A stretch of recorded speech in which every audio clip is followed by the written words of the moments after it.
Hello and welcome to i-nastava.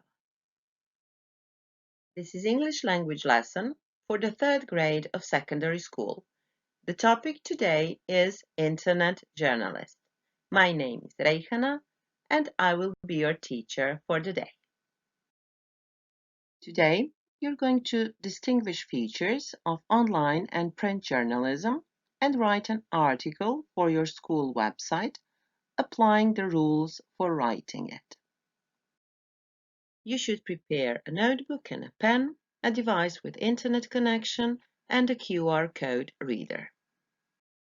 In today's lesson, we're going to talk about newspapers and journalism.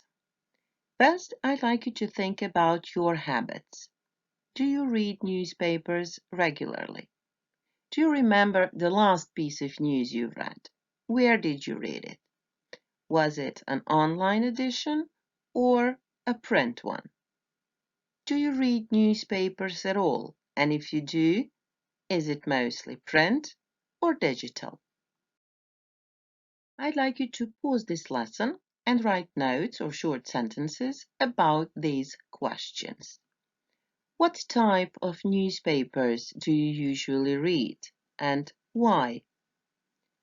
When do you read newspapers? Can you think of at least one argument where you compare and contrast print and digital media? Also, try to come up with ways newspapers are used in our daily lives. Why do you use them? What about your family and friends? I'll give you an example. I read mostly digital editions because I find them to be more convenient. I usually read news articles over my morning coffee. Both of these types give objective information about local and/or world events. Articles in print newspaper are presented more clearly. Digital newspapers contain more up-to-date news. They are a source of information about events in the world. Now, I'd like you to give your predictions about the differences between print and online newspaper articles, considering these areas: their length, deadlines and breaking news, sources, audience, cost, readers' interaction, and editing. So I'd like you to pause this lesson, copy the chart into your notebooks, and write down your notes. After that, I'd like you to type in this link, bit.ly, print or online, or scan the code, and read the article and check if you were right. Also, write down any additional differences you didn't mention in your predictions. You don't need to write full sentences, just note down the notes. And here are the differences from the article. In print articles, space the journalists have at their disposal is restricted, unlike in an online edition. Nevertheless, readers nowadays have a short attention span, so the journalist must be concise and catch their attention immediately, otherwise they will quickly go to the next story. In print journalism, deadlines are tight, and all stories must be completed by specific time, so there is no room for additional breaking news. In online articles, the deadline is not so strict, and the news can be added at any point during the day, including breaking news. Print articles must have a reliable source, while online ones usually include hyperlinks to other sources. If you are writing for a print edition, your audience is restricted to your geographical position, and online articles have a broader audience, even worldwide. Print newspapers cost more, unlike the online editions, which are cheaper and usually free for readers. As far as interaction is concerned, it is easier for readers to interact with the writer in an online environment and comment on their stories. When it comes to editing, in print newspapers, articles must be thoroughly checked before printing, since it cannot be changed later. On the other hand, mostly everything that is online can be changed or even deleted. Do you know the difference between a journalist and a reporter, or do you believe it's the same thing? There are two photos to help you. Do you see any differences? I'd like you to pause this lesson, follow this link bit.ly journalist or reporter or scan the code, and read about job descriptions of these two professions.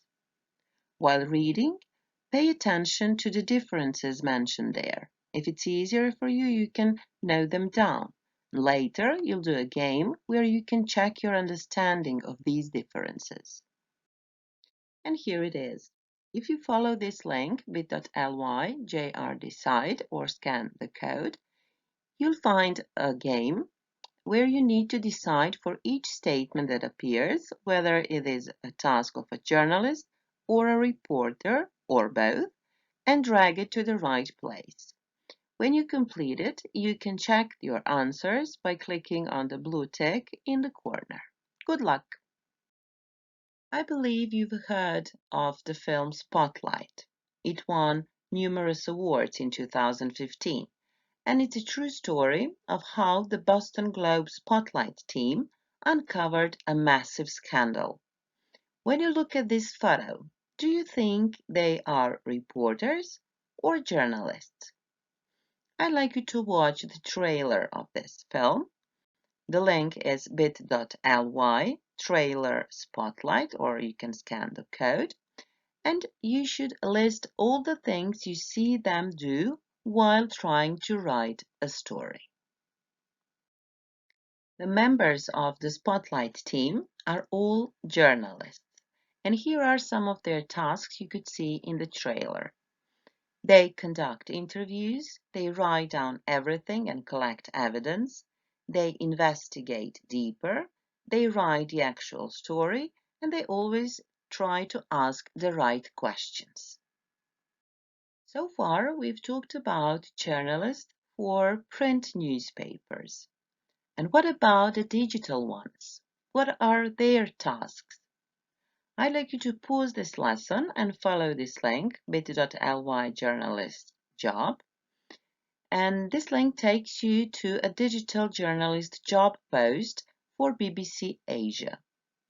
While reading, try to find the answers to the following questions. What are they expected to do, and what skills and knowledge do they need to have? They are expected to work on BBC website and associated services in text, video, and audio.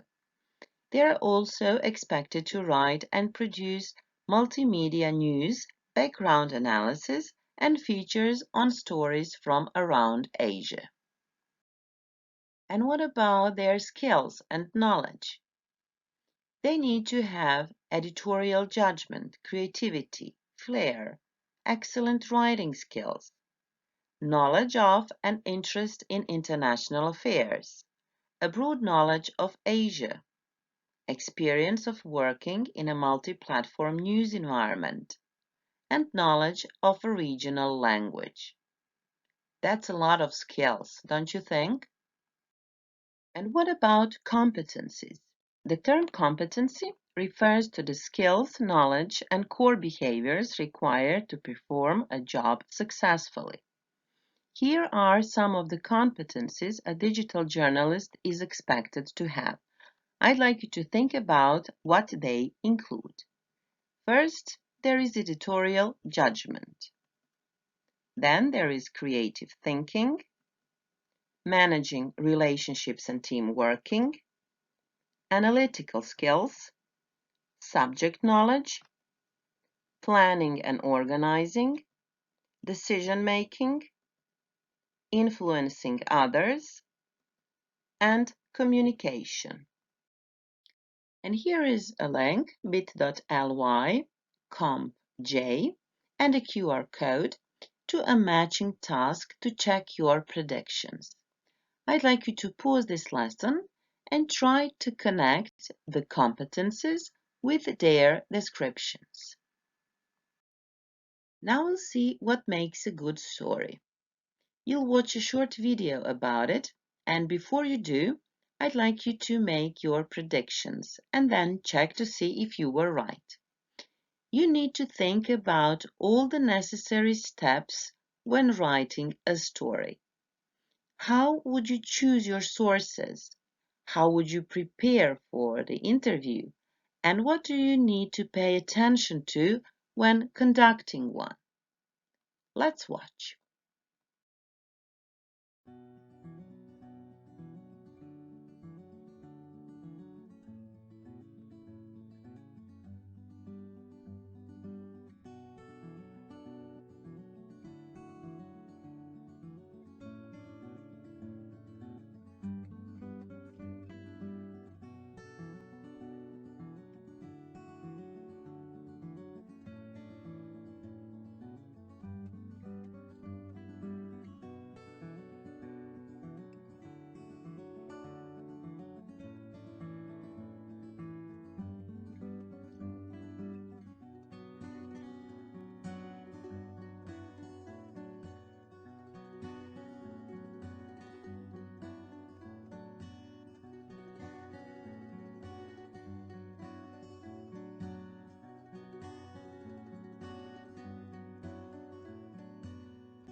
In brief, these are essential things you need to keep in mind if you want to write a good story.